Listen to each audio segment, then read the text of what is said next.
Hi, I'm Phil Porras, and this is a demonstration of network security policy enforcement using FortNOX. This demonstration illustrates live network security constraints enforcement using FortNOX. Our demonstration is run using Mininet, in which an OpenFlow-enabled virtual switch manages traffic between a demo client and server. The upper left console shows an external client host who will open network connections to our internal server, shown in the upper right.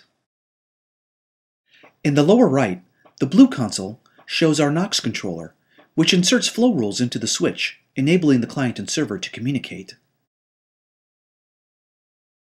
Let's begin by starting NOX and confirm that it allows the client and server to communicate.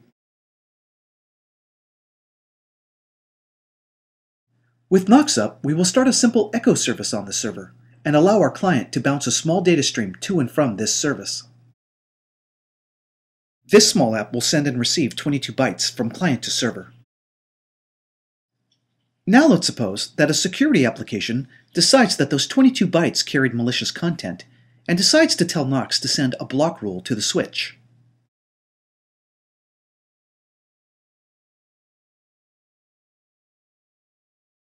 I'll use dpkittle to dump the switch's flow table and confirm that 2 rules were inserted with null actions. These tell the switch to drop the client and server flows in both directions.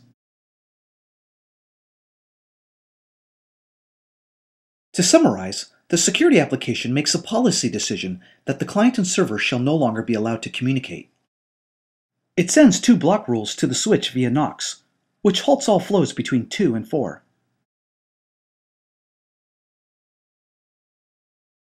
Let's confirm that our block rules have the desired effect. I'll restart the echo service on the server and attempt to send traffic from the client to this service.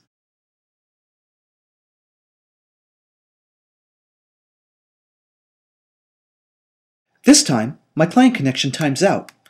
Okay, that should be enough to satisfy us that our network can indeed protect itself through dynamic policy insertion.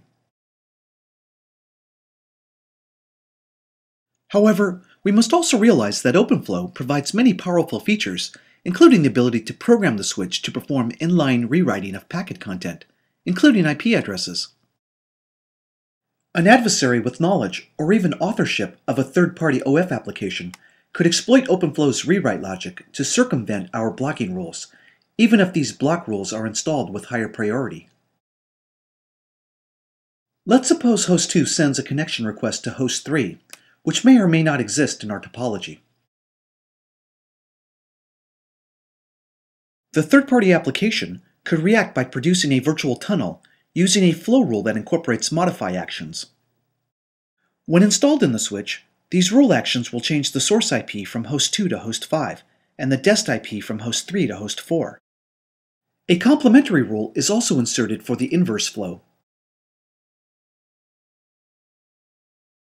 The transformations enable host 2's flows to reach host 4, as if the flow had originated from host 5. The block rule remains satisfied, as there is no request from host 2 to reach host 4. However, our virtual flow through host 3 and 5 enable 2 and 4 to continue their communications.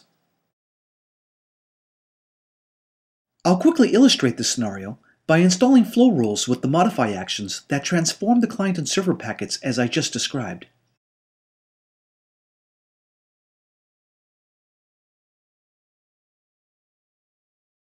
I can view the switch's flow rules again to confirm that my modify rules have been inserted and my block rules are still present.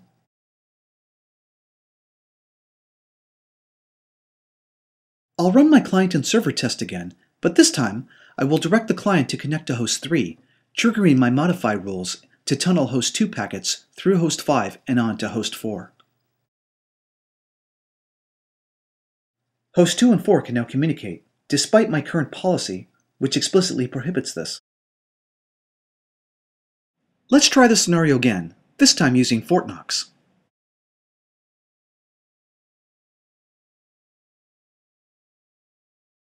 I'm going to reinstall our block rule to prevent host 2 from reaching host 4.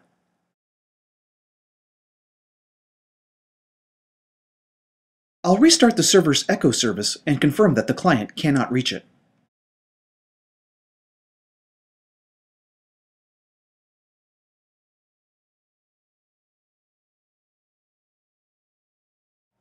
Now, let's reinstall our evasion rules to see how FortNOX deals with this policy conflict.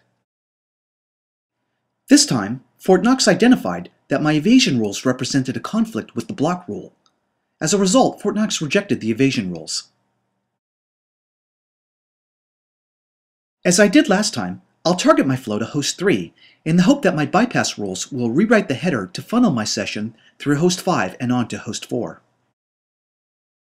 This time, host 2's flow to host 3 is not translated by the flow evasion logic and instead produces the expected failed connection error.